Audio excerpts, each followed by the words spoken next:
Hi, everyone. Welcome to the BC Zoom Room brought to you by the Carroll School of Management Career Coaching Team. Today we have a good one. Lindsay Lobue, a personal friend, advisor, and most importantly, a BC advocate. I had the distinct pleasure of meeting Lindsay at the 14th Annual Boston College Finance Conference, where she moderated a discussion on investment insights with titans in the financial service sector. David Antonelli, Steve Barry, and Ann Gallo were some of the participants. Lindsay, a Boston College grad of 1996, is a quote-unquote retired partner from Goldman Sachs and founder of the financial education company Greenback Labs. Without further ado, I'd like to welcome Lindsay to the show. Lindsay, how are you? I'm good. How are you doing? I'm doing well, really excited. So we'll jump right into it. So can you give our students a brief background on your kind of career journey, what you've done, where you've been? Sure. So as you know, obviously I started in the Carroll School of Management where I was a marketing psychology major.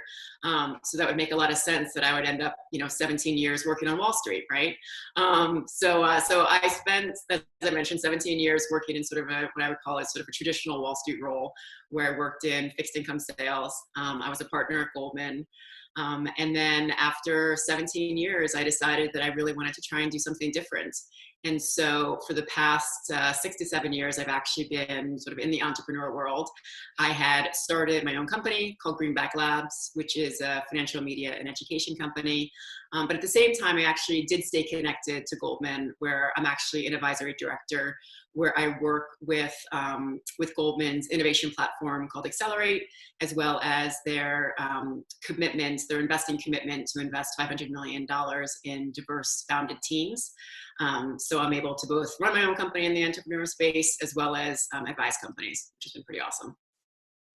So it sounds like you kind of have the best of both worlds where you still get some of the structure in your day with Goldman, but then you're able to, pursue some of more your passions or your interest and have an impact in both worlds. Could you touch a little bit on kind of, when you hear your career and all your success in a corporate setting, how do you think, that kind of sets you up for your entrepreneur journey as well and kind of working both of those, day job is corporate is Goldman, and then, moonlighting is Greenback Labs? No, it's a great question. I actually get a lot of students ask me, should they start in the corporate world first or should they start in sort of the entrepreneurial space? And I am a big advocate for starting in the corporate world to the extent that you can. I think the amount of skills that you learn, the people that you meet, the challenges that you face is something that is easily transferable to the entrepreneurial world. And I think it's something that you just don't get by starting out in the traditional entrepreneur space. I think for me also, all of the skills that I learned, it's funny, whenever I think about when I think about Greenback Labs and moonlighting at night, it's very much sort of where my passion is. But I think there's so much that I find in the corporate space that enables me to just sort of be a better entrepreneur. Could you talk a little bit more about your passion with Greenback Labs and kind of where you originated that, how kind of came to fruition? Yeah, so it's interesting. When I think about, so as I mentioned, I was 17 years working on Wall Street in sort of a traditional space, which I loved. I really did. But I just had this interest in just sort of having a new challenge. And when I thought about when I left, or when I technically retired from Goldman, I knew I wanted to do something that was very different from what I did in sort of my corporate space. And financial literacy was something that was always really important to me. And I think most people thought I would go and just sort of go out and teach or sort of be a consultant in that space. But one of the things that I really enjoy is finding things where you sort of have a really steep learning curve. So I decided instead of just going out and building a financial education company, I was going to do it in a different way. So I actually started out as a gaming company where I wanted to create mobile games for kids to teach them about the financial markets. And then I quickly learned that after we built our first game, it was very successful. I didn't actually like the process of building games, which I think is actually really important when you think about sort of your career. And so I ended up shifting, and now we do animated videos to help teach people about the financial markets. And the reason why that was important to me was because when we were doing games, the skill set that I was using was very much just telling people what to do, because I couldn't code, I couldn't develop games myself. So it was a little bit, I was just sort of managing, which is a great skill, but it's not something that I'm super passionate about. I'd much rather be an operator and actually doing things. And so when it came to the animation, I ended up teaching myself how to animate. I would create all the content, I would do the animation. And for me, that was much more fulfilling than actually just using the skill set of, sort of telling people, sort of how to manage and how to operate a business. The actual doing and using new skill sets, which was really important to me. So I think that's an important point there, because you're in any job or in anywhere you work, you're going to be using a certain set of skills, right? And for you realize what skills you did or didn't like to do, and you kind of structured it in a way of, I want to do this type of work because I want to maximize these skills. Could you kind of touch base a little bit more on that in terms of, maybe some things that students can take away if they're maybe in a job that, they're using skills, they're getting good at those skills, but they don't necessarily want to make a career out of that specific skill set, and how to navigate in a corporate setting or in an entrepreneurial setting to kind of go towards what they do want to maximize?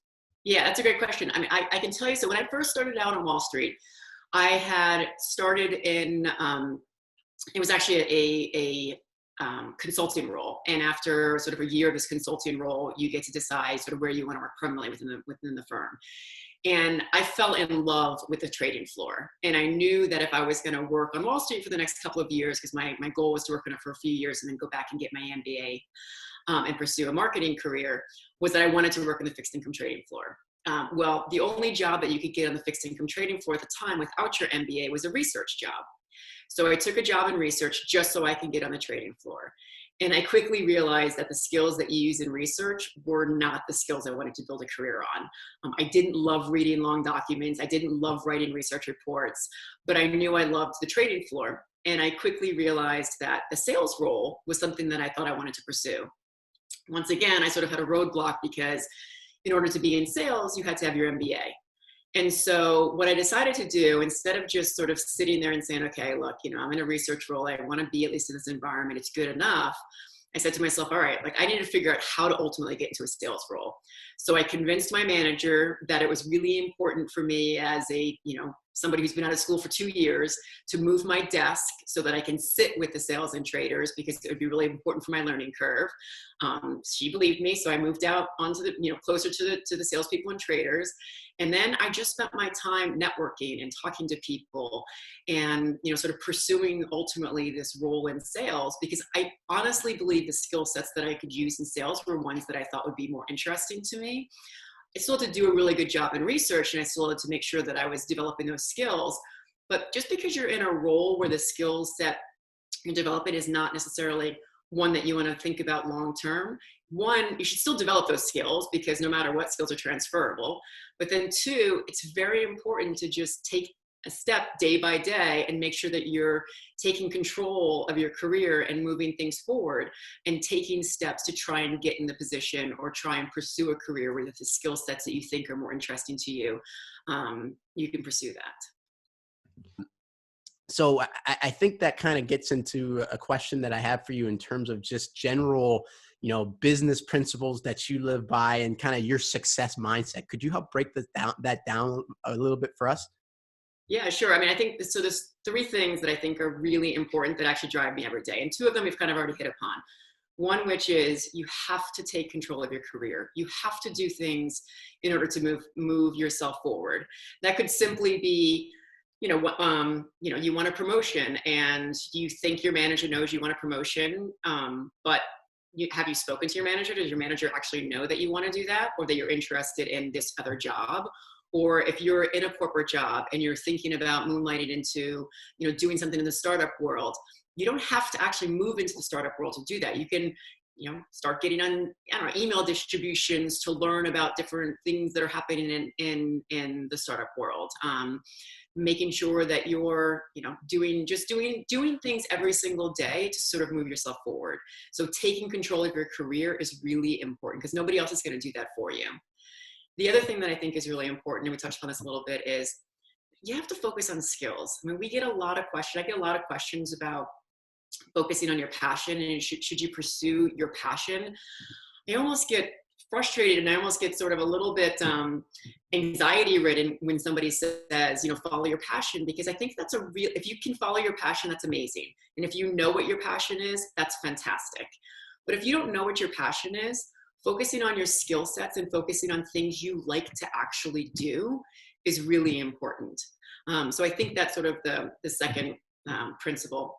And then the third principle, I'll actually tell you a story before I actually give you the principle, because I think it's really, I don't know if it'll necessarily, people can relate to it, but I think it's just something that really hit home for me. And this is probably the principle that I follow every single day, no matter what I'm doing. But so I mentioned to you that I was a marketing and psychology major undergraduate, and I was interviewing at a Wall Street firm. And so the last interview that you have is sort of what's called a super day, where you go down to the headquarters and you have a full day of interviews. And so what color suit, I'll ask you this question, Drew, what color suit do you think I wore to that interview? Either blue, black, gray, or pink? So if it was me, I would wear a blue suit. That would be my guess. Right. Okay. So I decided to wear a pink suit to my interview. No way. No. So this is back in 95, 96. Okay. Women are just starting to be able to wear pants to work. And so instead of skirts. And so I go down to this interview. I get into the elevator. I'm so excited. It's just like my last chance. I have a full day of interviews. I get to the floor. The elevator door opens up. I step out into the lobby and I look around, and there are probably 20 or 30 students all interviewing for the same job in blue and black and gray suits. And here I am, and I step out in this mauve pink suit with this flowy, flowery scarf. And I'm like, oh my God, I totally screwed this up. I cannot believe I wore a pink suit to a Wall Street interview. So I go to the front, I check in, and then I start walking to the open seat that I can find. And, I'm hearing people snickering and laughing, and you know what they're thinking? They're thinking, okay, this is one less person I have to worry about. And so I'm sitting there and I'm like, I just can't believe I did this. I can't believe it. Look, I'm a marketing major, of course. Advertising, marketing is where I should be. I'm not a Wall Street person. So I'm like, just get through this interview, just go back to BC, hang out with your friends, and forget it ever happened. So I'm sitting there. And then finally I say to myself, I'm like, you know what? I'm like, screw it. No. I'm like, you need to own this. You need to own the fact that you wore this pink suit to a Wall Street interview. Don't mention it. Don't apologize for it. They're clearly gonna see it, but just pretend you meant to do it. Go through the interviews, nail the interviews, and get the job. And I did. And I went through the day, I got the job, and it taught me the most valuable lesson, which is get comfortable being uncomfortable. There are so many situations in life, whether it's in your personal life or your professional life, where you're just going to be uncomfortable. When you come out of school and you go to your first meeting, you might be the youngest person by 20 years in your meeting. That's a little bit uncomfortable, right? You just have to embrace it. Even when you interview for jobs, it's uncomfortable. As soon as you can embrace that uncomfortableness, you'll be able to get through any situation, and you'll actually start to get excited and thrive in those situations. And I really truly believe if you can succeed in those situations, you'll take more risks, right? You'll be in more control of your career. Everything else that I mentioned before, you'll be able to do if you can just get comfortable being uncomfortable.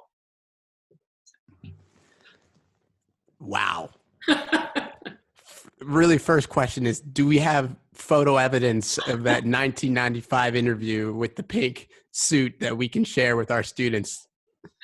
You know what? It's funny. I actually don't. I wish I kept it, or I know.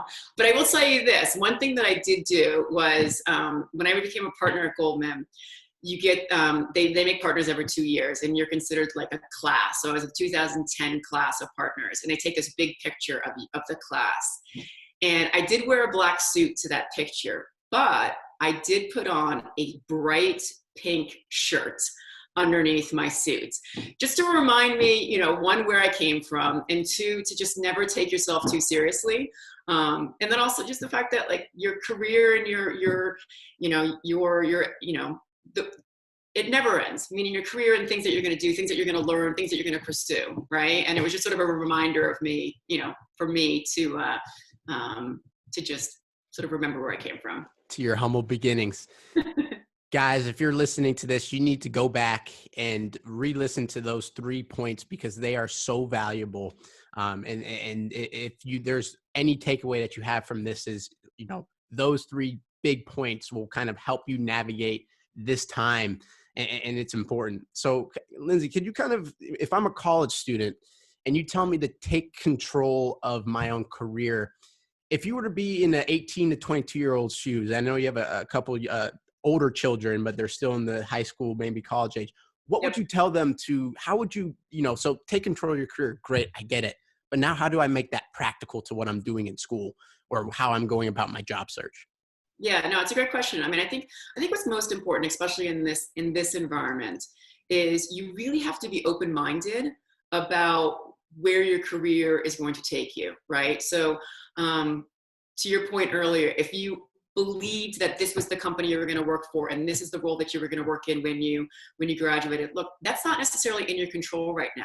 So doing things that are in your control is really important. So maybe it's not one firm that you can apply for. Maybe it's something different, or maybe it's not even a firm. Maybe it is doing something more in sort of the academic space.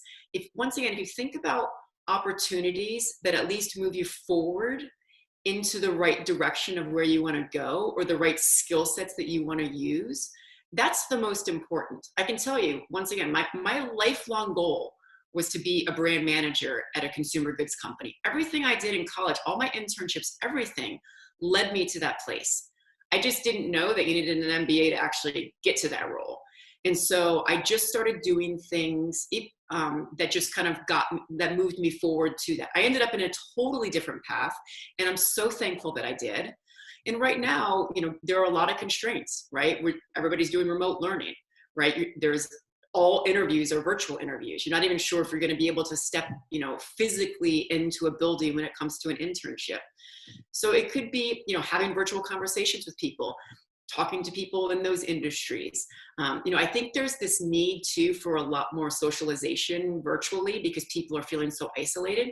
So I think that people that might have been harder to reach, 2 months ago or 3 weeks ago might be much more willing to talk to you now because everybody's hungry for sort of some type of social interaction. Even somebody who's been in an industry for 20 years.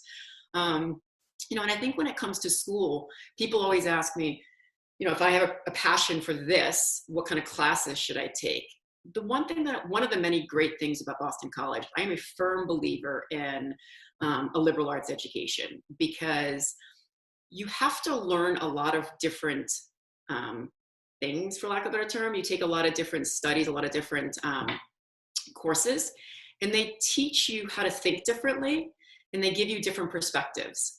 And so one thing that I always look for when I'm hiring somebody is, can they get up the learning curve quickly? I never care about what their specialty was in college or, what their knowledge base is, because my view is anybody can get up the learning curve quickly, especially a BC student, because you've taken so many different types of classes and you've demonstrated that you can learn a lot of different ways. So in this time of isolation, for lack of a better term, finding something, it's great to sort of specialize and think about, if you're a finance major, yes, maybe stay, involved in kind of what's going on in the financial markets, but it's also a great time to learn something different or be in touch with sort of a different interest of yours. And I think that's going to be really valuable, especially when you think about the next step in your career or in life in general.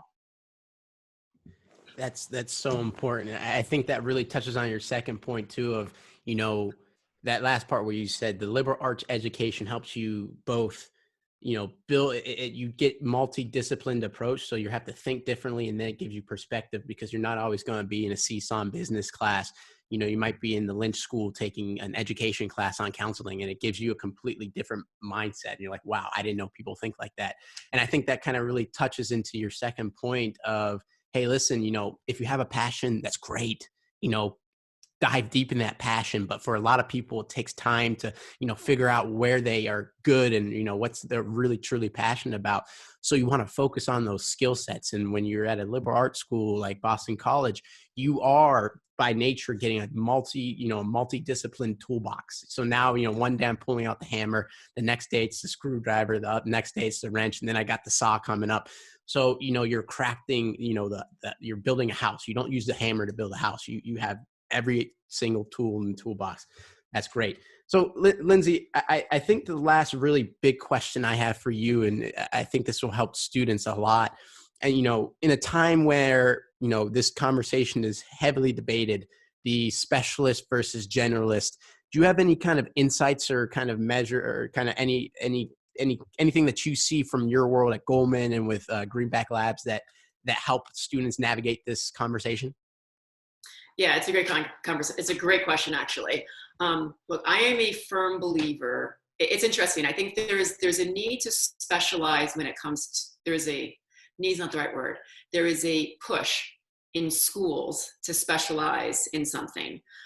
Once again, BC is a little bit different, but there's a push for this. And I think in the real world, that's actually not the case.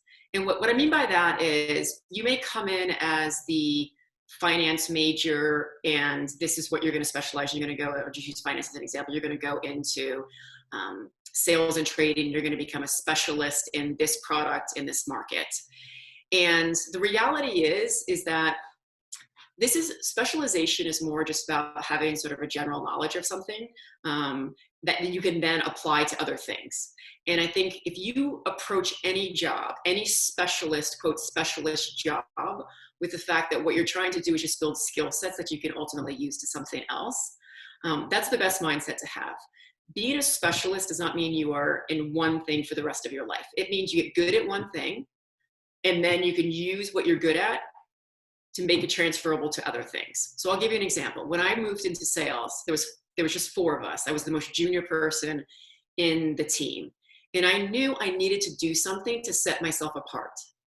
And so there was a new product called credit derivatives. And so I said, you know what, I'm going to specialize in credit derivatives because nobody else is doing it, and it's going to set me apart. So I specialized in it.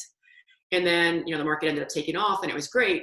But because I specialized in it, it gave me the confidence to then learn and do all of these other things. And I was a salesperson, I learned fixed income.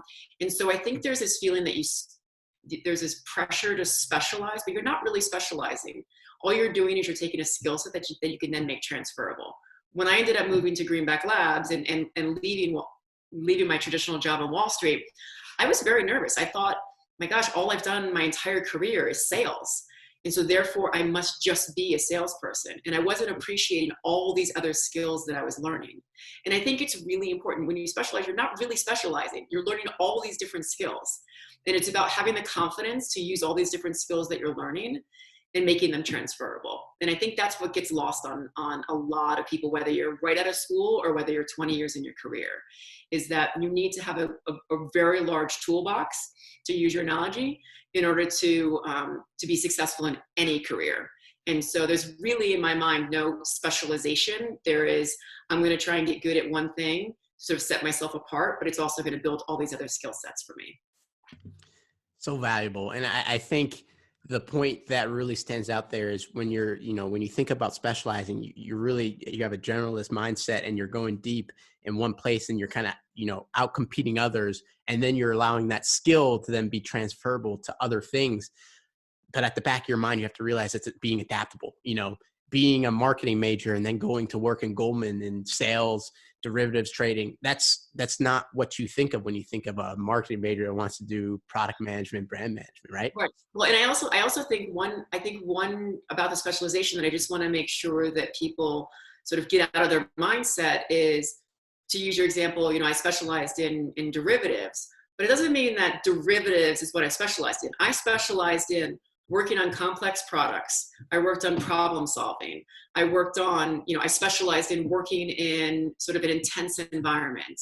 So it's not the very specific micro product or market. And I think that's where a lot of students get concerned about. Am I going to be just this person who focuses on this, this code, if they're a coder, or this, market or product? No, you're actually building, you're specializing in a variety of skills and knowledge base that's transferable. That's so valuable. Thank you. Before we wrap up here, do you have any last insights for students? Anything they can take away from this if they listen to this and they think of Lindsay? What's a few things that you want them to part ways with? Well, I think the most important thing is one, just don't take things too seriously. At the end of the day, you are going to be successful no matter what you do, right? And you're at Boston College, you've succeeded on graduating. There's a multitude of things that you can do. Whatever is in front of you right now may not necessarily be the path that you thought you were going to choose, but I can promise you that if you do the things that we talked about, take control of your career, take control or just steps to move things forward, focusing on skill sets, be comfortable being uncomfortable, you're going to succeed. And I think, look, if I was gonna leave you with one passing important message, I think it is just, you can only control what you can control. Focus on that. And if you do that and you can, you focus on what you can control, then everything else is going to seem much simpler. Great. Thank you for that. Thank you for that. And thank you for this whole time. And before we kick you off the BC Zoom room, being an Eagle alumni, we always have to get some, we're loyal to our people. So we got to find out who Lindsay was in undergrad at BC. So here's one question for you. It's a Friday night or a Saturday night, you're come back from MAs or wherever you were. This was senior year, of course. Yep. What is your favorite late night snack? Well, that's the first thing you're thinking of. If I'm going to Lower Live, what are you ordering? Doritos. Doritos. Okay. That's a unique one. Haven't heard that one. I love it. Doritos. Easy. Late night snack. Lindsay, it's been a pleasure. Thank you. It's been great. Thank you. Thank you so much. You enjoy. Bye. Take care.